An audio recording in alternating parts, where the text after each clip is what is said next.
大家好，我是田园，今天给大家分享一个懒人早餐发面饼做法。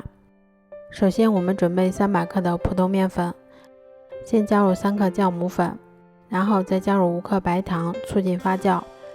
接着我们用筷子先把它们充分搅拌均匀。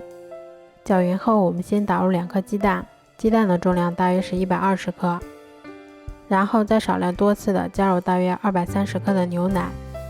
接着我们用筷子把它们搅拌成像这种稍微稀一点的面糊就可以啦。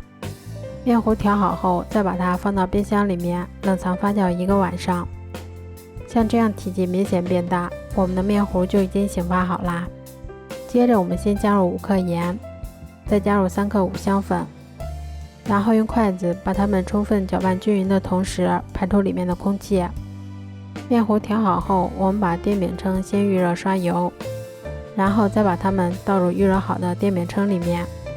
接着我们用铲子先给它摊平整一些，然后再给它盖上盖子，用中火烙3分钟左右，最后一直烙至两面金黄后就可以出锅啦。